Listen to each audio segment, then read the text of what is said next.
Namaste to everyone. It is a God-given gift to me to work among the 75 primitive tribes of India in almost all the states where the primitive tribes are inhabiting and documented the ethnographic film in all the 75 primitive tribes for a period of 28 years. With this brief background of my research, I have made an attempt to look into the aspects of the tribal world and its relations with the Vedic civilization and Hindu way of life, an anthropological approach that is reconnecting Vedic studies and anthropology. When you look at the Vedas, Upanishads, Puranas, and the vast ocean of Hindu philosophical literature, we often imagine them as a creation of highly developed spiritual persons living in the forest, Rishis, Tapasvis, and Brahmavadins. But if you step back and study the evolution of human societies through anthropology, archaeology, and comparative cosmology, a striking insight appears. The Vedas did not fall from the sky fully formed. They evolved from the lived experiences of early human societies, that is, tribal cultures, food gatherers, forest dwellers, and pastoral groups. The Rishis, whom we now consider divine seers, were in fact individuals deeply connected to the rhythms of nature, the forest, the rivers, the animals, the cycles of the moon, and the moral codes embedded in Earth's ecology. Their worldview was rooted in the same life world that today survives among the India's tribal communities. Thus, to understand how Vedic wisdom emerged, we must understand the culture of early tribes, whose lives were structured around deep ecological sensitivity, observation of natural cycles, oral traditions, communal rituals, sacred geography, ancestors' worship, and cosmic symbolism. These elements are identical to what later becomes hymns, mantras, and philosophical foundations of the Vedas. Now, let us look into the first aspects of the tribal worldview as the foundation of Vedic culture. Every tribal society in India, that is, Baiga, Birhur, Santal, Gand, Kui, Bonda, Toda, Adi, Nishya, Dongriya Konda, Chanchu, NAIDU'S, believes that nature is alive. This worldview echoes from other Vedas verse, that is, Mata Bhumihi Putroham Prutva. It means, Earth is my mother, I am her child. This is not a poetic sentiment or a later philosophical abstraction. It is lived ecological reality embedded in the everyday life, ethics, and survival practices of India's tribal communities. Among the Baiga, the forest is called Jivadata, the life giver. Trees are never cut without ritual apology. Among the Gonds, river, their sacred hills, Gondi Dev Pahad, believing ancestral spirits reside in rocks, streams, and soil. Among the Santal, worship the sal tree as a Jahar Era, the living deity of the sacred grove where no violence is permitted. Among the Todas of Nilgiris, regarded buffaloes as sacred cosmic beings, living pastoral life to celestial order.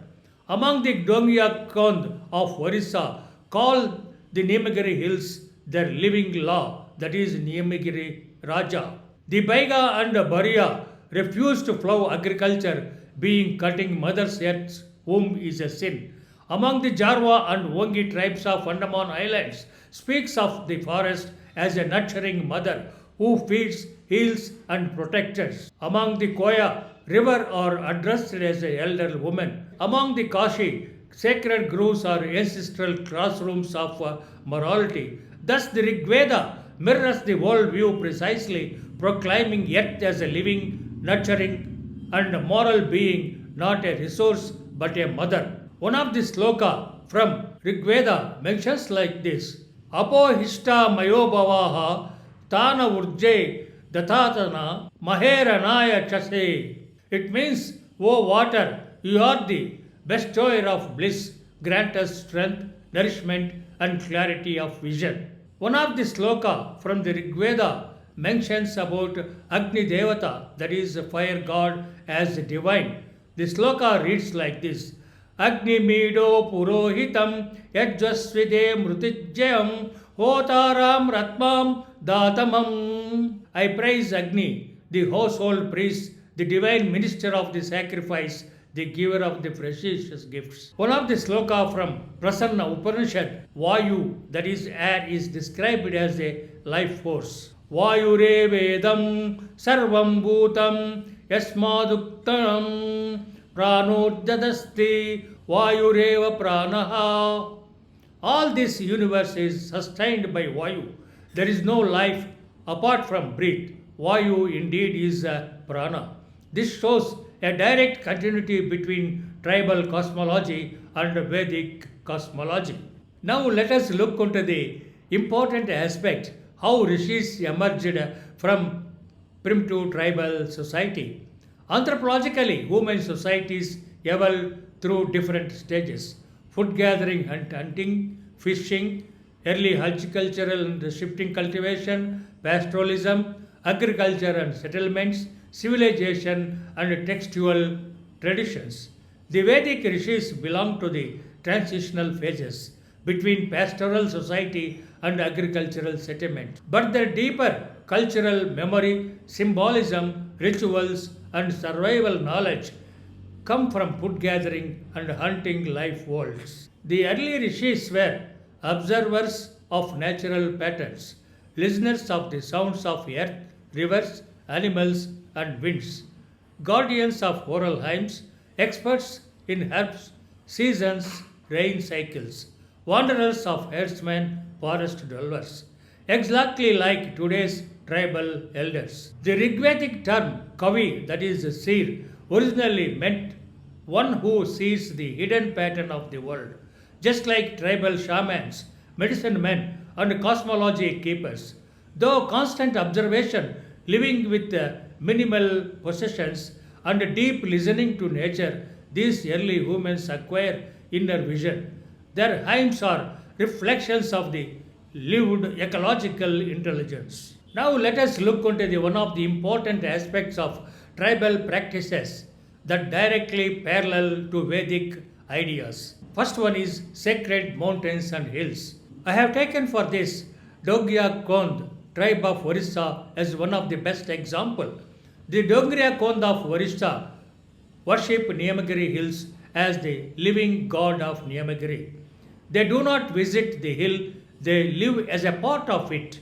The hills regulate their water resources, food cycles, moral rules, marriage rituals, festivals. This is a perfect living example of the Vedic idea of Parvata Devata, that is mountain deity. Where I have worked more than 3 months among the Dongriya Kod people and recorded the important songs and dances which related to the Niyamagiri hills. I think you can have one of the song sung by the Dongriya Konda girls in praise of the hill. They have the songs and dances composed on the Niyamagiri hills, which is a mother for them, giving all sorts of resources and food for them. Now we are going to have the song on Niyamagiri hills. Both of them are singing the songs that in praise of the Niyamagiri hills. O hills, you are the abode of us and you are giving us plenty of food. You are the resources for our livelihood. Without you, we cannot survive. That is the meaning of this song.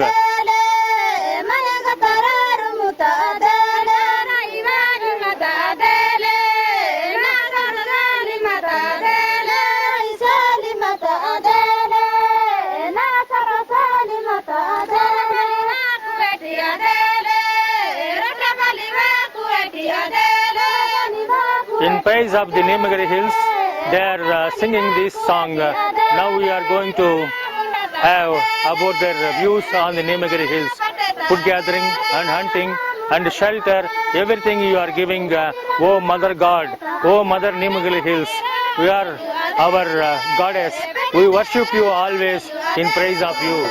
This reference is closely related to other Vedas sloka, which says, Ye giriyaha kecha purdvivamantaha shmayaha adiseret tekmovantu visvataha. Whatever mountains lie within the earth and all that stand upon the ground, may they protect us from every side. The other Veda also mentions like this, Grihyo Devaha, that is the mountains are gods. Thus the Gronya Kond worldview is an unbroken continuation of ancient Vedic cosmology. Now let us look into the sacred groves of the northeast region. Examples I have chosen are the Kashi, Garu, Naga and Apatani tribes.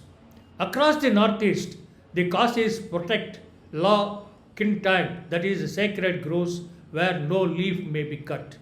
The Garos worship Shagachab, the forest mother. The Nagas conduct ritual before cutting a tree or a hunting. The Apatani of Arunachal protect their valley ecosystem through annual rituals dedicated to earth and water deities.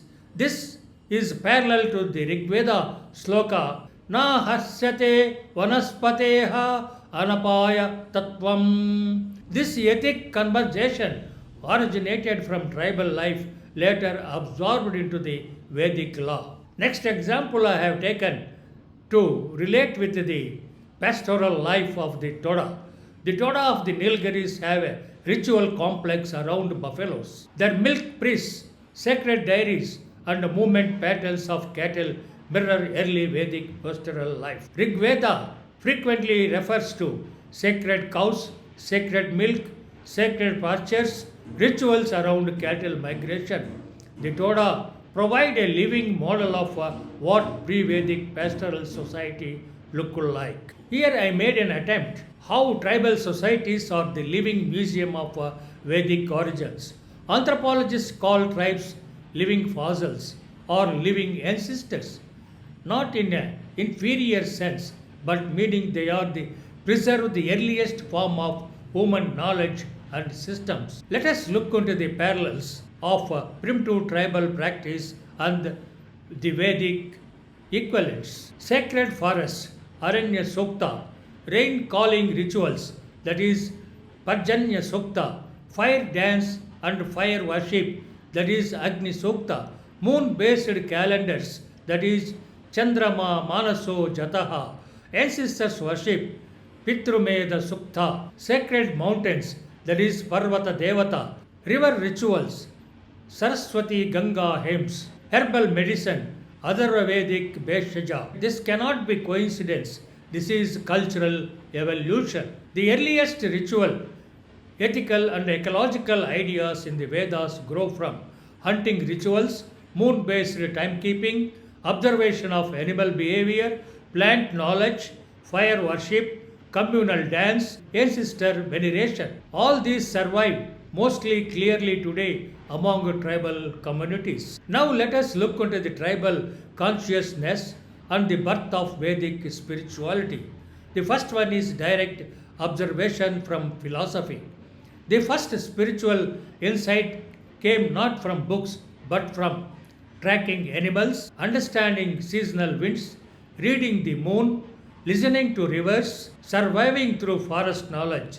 This direct experimental knowledge leads to questions such as what is rain, what is fire, what is wind, who moves the sun, what is the death, what is the unseen force. These questions are the seeds of the Upanishads. Now let us look into the aspects of the fire worship, the oldest universal practice. That is, the tribal societies treat fire as purifier, protector, messenger, living being. The Vedas elevate this into philosophy. Agniksa sarvastasam. Fire is the foundation of all.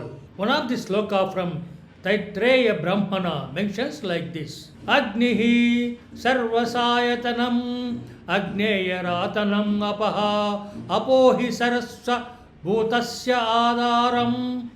Fire is the foundation of all existence. The foundation of fire is water, for water is indeed the support of all living beings. This Vedic statement beautifully aligns with the worldview of many Indian tribal cultures, where fire, that is Agni, and water, that is Apaha, are the two primordial powers sustaining life. Among the tribes such as Gond, Bils, Santal, Toda, Chenchu, Kuruba, fire is not merely a physical element but a living presence that protects the community, carries prayers upward, and maintains ancestral continuity. For the Jarva of Andaman Islands, create fire by friction of wood and carefully preserve it in tree hollows, treating it as a sacred, while the Todas of Nilgiris maintain ritual fires in dedicated vessels or hearths, ensuring the ancestor flame enduring every ritual from birth and initiation to hunting, healing, and forest ceremonies. It begins with invoking this sacred fire. At the same time, water is revered as the womb of the earth, the sources of river, rains, and fertility. Tribal cosmology thus intuitively mirrors Vedic philosophy. Agni as life's energy, Apaha as life's origin, and their preservation as a cosmic responsibility. Let us look into the origin of the yajna. Yajna originally was a campfire, a sharing food, giving thanks to nature, praying for rain, invoking ancestors. This still survives in Baiga Agari rituals, Gond Nava Khani, Santa Baha festival, Kasi New Year rituals, Toda dairy ritual fires. The Vedas formalized these practices. Now let us look into the evolution of human mind from tribal wisdom to Vedic thought. The journey can be imagined like this: primitive observers to tribal elders, from tribal elders to seers of nature, from seers of nature to early Rishis, from early Rishis to composers of mantras, from mantras to Vedas, from Vedas to Upanishads and philosophy. Thus, the Vedas are not separated from tribal culture, they grew out of it. Here, I try to reconnect the Vedic studies with anthropology. Universities, temples, and research institutions must now see tribal communities not as a backward but as the roots of spiritual India. The primitive tribes, the so called aborigines of India, are the grandfathers of Vedic civilization. The Vedas emerged from earth wisdom, forest wisdom, animal wisdom, river wisdom, moon wisdom, fire wisdom, and ancestors' wisdom. All these came from tribal life forms, that is, predate cities, kingdoms, and scriptures. Therefore, the Rishis were not extraordinary being beyond society. They were evolved inheritors of tribal ecology intelligence. If you honor tribal wisdom, we honor the origin of the Vedas. If you protect the tribal cultures, we preserve the earliest spiritual consciousness of India. If we listen to tribal cosmologies, we hear echoes of Rigvedic mantras. Thus, for both anthropology and spirituality, the truth becomes clear. The Vedas were born from nature. Nature was understood first by tribes. Therefore, the tribal world is the womb of Vedic civilization. Thank you very much for your kind hearing of this discussion on tribal world is the womb of Vedic civilization. I tried my level best to reconnecting the Vedic studies with anthropological studies. Hope you enjoyed this discussion. If you like it, please forward it to your friends, scholars, students, and friends. Thank you very much. Hope we will meet you another lecture on how Hindu philosophy evolved from primitive tribal life forms, that is, teaching anthropology through the Upanishads.